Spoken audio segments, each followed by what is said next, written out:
Good morning friends. आज सुबह के लिए परमेश्वर का जीवित वचन हमारे लिए दिया गया है। वो हमें मिलता है कुरिन्थियों के नाम दूसरा कोरिन्थ उसका 5वां अध्याय पद संख्या 17। दूसरा कोरिन्थ 5 पद संख्या 17। उसमें परमेश्वर का जीवित वचन इस प्रकार से लिखा है, इसलिए यदि कोई मसीह में है तो वह नई सृष्टि है, पुराने बातें बीत गई है, देखो सब बातें नई हो गई है। यहाँ तक आमीन। परमेश्वर अपने बच्चन के पढ़े और सुने जाने पर बहुतायत की आशीष दी। आमीन। ख्रिस्त में प्यारो, आज सुबह के लिए हमारे लिए जो परमेश्वर का वचन दिया गया है वो हमें कहता है कि यदि तुम मसीह में हो तो नई सृष्टि हो, पुरानी बातें बीत गई, देखो सब बातें नई हो। हम जब हमारे मूल पिता आदम और मूल माता हव्वा के पाप में गिरने के कारण हम परमेश्वर के प्रेम से दूर हो गए थे और हमारा उद्धार नहीं था। उस परिस्थिति में परमेश्वर पिता हमें अपनी संगति में बनाए रखने के लिए और हमें मुक्ति दिलाने के लिए अपने प्रिय पुत्र प्रभु यीशु ख्रिस्ट को हमारे लिए दिया और उसने हमारे पापों का भार अपने कंधे पर उठाया और क्रूस काट में चढ़ा, क्रूस की निंदा सहा, पीड़ा सहा, अपमान सहा, क्रूस मृत्यु को प्राप्त किया और तीसरे दिन पवित्र शास्त्र के वचन के अनुसार जी उठा और आज हम हर एक के लिए वो त्राण कमाया है। आज उसने हमारे लिए उस शैतान और मृत्यु के ऊपर विजय प्राप्त किया है और हमारे लिए वो अनंत जीवन अर्जित किया है। आज हम हर एक ख्रिस्त जब प्रभु यीशु ख्रिस्त के पुनरुत्थान के ऊपर विश्वास करते हैं, भरोसा करते हैं और हम मसीह का बपतिस्मा ले लेते हैं तो हम ख्रिस्त में नई सृष्टि बन जाते हैं और हमारे लिए पुराने बातें सब बीत जाती हैं। हम जब बपतिस्मा ले चुके हैं तो हमारा जीवन आज पुराना जीवन नहीं होना चाहिए। संसार जैसा जीवन व्यतीत करता है उस प्रकार का हमारा जीवन नहीं होना चाहिए। हमारा खाना पीना संसार की रीति रिवाज के अनुसार नहीं होना चाहिए। हम मतवालपन में हम अपने आप को लिप नहीं करें। हमारा पहनावा ओढ़ना संसार के भांति नहीं, परंतु परमेश्वर को जो भावता है उसके अनुसार होना चाहिए। हमारा श्रृंगारना संसार के विधि और रीति के अनुसार नहीं, परंतु परमेश्वर जो चाहता है उसके अनुसार हमारा श्रृंगार होना चाहिए। हम आज संसार में देखते हैं कि स्त्री जो है, लड़की जो है, लड़कों का कपड़ा पहन रही है और लड़के लड़कियों का कपड़ा पहन रही है और जब उनसे कोई पूछे तो वो कहते हैं कि हमारा पहनने ओढ़ने में तुम्हारा क्या अधिकार है, हमारी मर्जी है, हम कुछ भी हम पहन सकते हैं, कुछ भी खा सकते हैं, कैसे भी हम रह सकते हैं। ख्रिस्त में प्यारो, आज जब हम ख्रिस्त में बपतिस्मा लिए हैं तो हमारा पहनावा ओढ़ावा, खाना पीना संसार के अनुसार नहीं, परंतु प्रभु यीशु ख्रिस्त हमारे लिए जो पवित्र वचन में दर्शाया है कि हमारा पहनावा, हमारा ओढ़ना, हमारा खाना पीना, हमारा श्रृंगार करना किस रीति से होना चाहिए, वो जो पवित्र वचन में लिखा गया है उसी के अनुसार होना चाहिए। अगर हम इस प्रकार का जीवन नहीं व्यतीत करते हैं तो उस संसारिक मनुष्य और एक ख्रिस्तीय मनुष्य में भला अंतर ही क्या हो सकता है। और परमेश्वर पिता हमें ये नहीं चाहता है और आज हमें जब ख्रिस्त में हम पवित्र बपतिस्मा लिए हैं तो हमसे चाहता है कि हम भला और उचित जीवन जिए। वो इस प्रकार से कहता है तो पृथ्वी के नमक हो और लोगों को उस नमक से नमकीन करना है। हम मसीह हैं तो हमारा जीवन इस प्रकार होना चाहिए कि अन्य लोग हमें देखकर समझे कि ये ख्रिस्ती विश्वासी है, ये मसीही है, ये प्रभु यीशु ख्रिस्त का अनुयायी है। वो उसका आज्ञाओं को पालन करता है। जिस प्रकार से संसार अगर क्रोध करता है, कोई आपस में लड़ते हैं तो एक आदमी दूसरे को ईंट का जवाब पत्थर से देता है। इस प्रकार का व्यवहार हमारा नहीं होना चाहिए।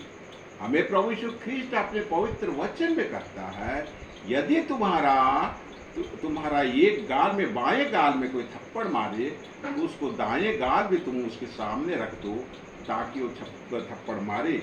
अर्थात हमें कहता है कि हम अपने दुश्मनों को 7 बार नहीं वरन 70 बार क्षमा करें और उसके साथ हमारा व्यवहार एक भाईचारे का होना चाहिए।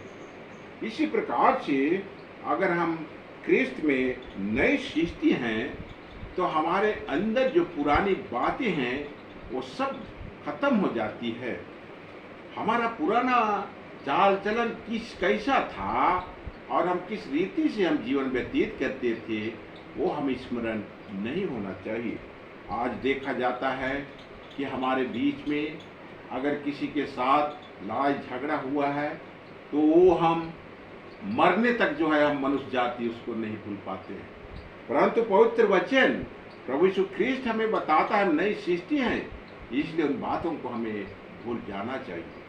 और हम जो कोई पाप किए हैं वो पापों को भी हमें स्मरण नहीं करना चाहिए। वरन आज हम प्रभु यीशु ख्रिस्ट में नई सृष्टि हैं तो उसके बताए मार्गों पर चलना है। हमें बारंबार जो है उन बातों की स्मरण नहीं करना है। अगर हम घर में निवास करते हैं परिवार के तौर में और हमारे बीच में कभी किसी बात को लेकर मनमुटाव हुआ है, झगड़ा हुआ है, कुछ अनबन हुआ है और भी नाना प्रकार की बुरी बातें हुई हैं, तो इन सारी बातों को हम माफ करके और उसको के ऊपर पर्दा डाल के हम सबको भूल जाएं और नई सृष्टि जब प्रभु यीशु ख्रिस्ट हमें बोलता है हम नया जीवन जिए, हम सब कुछ भूलकर आपस में प्रेम भाव से हम आपस में जीवन व्यतीत करें। इस प्रकार से जब हम जीवन व्यतीत करेंगे हमारे द्वारा प्रभु यीशु ख्रिस्ट का महिमा होने पाएगा और संसार जो हमें देख रहा है हमारा अनुकरण करके हमारा जीवित परमेश्वर जो हमारी सृष्टि किया है, हमारा पालनहार है, उसकी महिमा करने पावे और हम इसी प्रकार का जीवन जीते हुए एक दिन हम उस अनंत जीवन का भी भागीदार बनने पावेंगे। तो परमेश्वर पिता ही छोटी और वचन में वो तायत के आशीष देंगे। आमीन। हम छोटी प्रार्थना करें। स्वर्गीय पिता, हम इसी सुंदर सुबह में तेरे चरणों में आते हैं प्रभु, तुझे धन्यवाद देते हैं, धन्यवाद देते हैं प्रभु जी, क्योंकि तूने आज की सुबह में हमारे लिए सुंदर जीवित वचन दिया और वचन के माध्यम से हमारी को आशीष प्रदान किया। प्रभु धन्यवाद देते हैं तीनों पिछले रात्रि की घड़ी में तूने हमारी रक्षा की, रक्षा प्रभु जी। हर एक आशीषों के लिए, भलाई के लिए हम बारंबार तुझे धन्यवाद देते हैं। और प्रभु आज के सुंदर दिन में जो सुंदर सुबह में हमारे लिए वचन दिया है, वचन के माध्यम से हमें बताया है कि अगर हम मसीह में हैं तो हम नई सृष्टि हैं, पुराने बातें बीत गई। सो देखो सब कुछ नया हो जाता है। सामर्थ्य प्रभु इस वचन के अनुसार हमें जीवन जीने की सहायता कर बदलती। संसार की हम रीति रिवाजों को आज जब तुझ में बपतिस्मा लिए हैं छोड़ नहीं पाए और तेरा वचन जो हमें प्रदर्शित करता है, हमें राह बताता है, उसके अनुसार हम अपने जीवन को व्यतीत करने पाए। हर एक प्रकार की आनंद देने वाली हर बुरी आदतों को हम प्रभु कामों को छोड़ने पाए और तेरी पवित्र इच्छा के अनुसार हम जीवन जीने पाए, ताकि तेरा जो वचन हमारे लिए कहता है तुम नई सृष्टि हो, हम नई सृष्टि होकर इस संसार में जीवन को व्यतीत करने पाए। और बारंबार तेरे आशीष का भागीदार बनने पाए। और साथ ही जब हम इस संसार से कूच करते हैं, हम प्रभु तेरे अनंत महिमा में, अनंत विश्राम में, अनंत आनंद में हम एक दिन प्रवेश करने पाए। इसलिए प्रभु पवित्र आत्मा की हमें सहायता दे, मदद दे, ताकि पवित्र आत्मा हमें अगुवाई करने पाए और हमें सांसारिक जीवन जीने से रोक नहीं पाए और हम नई सृष्टि होकर अपने जीवन को व्यतीत करने पाए। प्रभु जी, आज के सुंदर दिन में, सुंदर सुबह में हम उन भाई बहनों के लिए मांगते हैं जिनके पास प्रभु जी आज रोजगार नहीं है और प्रभु इधर उधर भटक रहे हैं।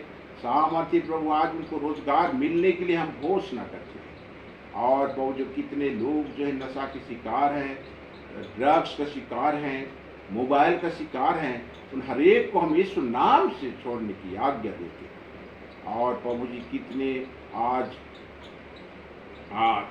जवान बुजुर्ग लोग हैं जो कि बीमारी की सैया में है, यीशु नाम में हम आज्ञा देते हैं उनका बीमारी आज उनको छोड़ने पाए और वो भला चंगा होने पाए।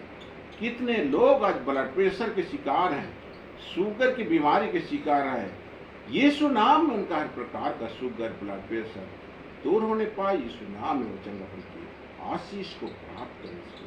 कितने लोग आज गरीबी का जीवन जी रहे हैं, उनके मत से प्रभु आज गरीबी दूर होने पाए और तेरे आशीष का प्रभु जी वो आशीष को प्राप्त करने से प्रभु तुझे धन्यवाद देते हैं क्योंकि तूने हमारी प्रार्थना को सुना है। और प्रभु जी हम अपने हर एक पापों को तेरे चरणों में लाकर मान लेते हैं, दया से क्षमा कर। और हमारी छोटी प्रार्थना है जो कि हम तेरे बेटे यीशु मसीह के सामर्थ्य और पवित्र नाम में लाते हैं। दया से सुन स्वर्ग राज में अपनी महिमा के लिए कर। आमीन। परमेश्वर पिता सब हमको बहुतायत की आशीष देवे। आमीन।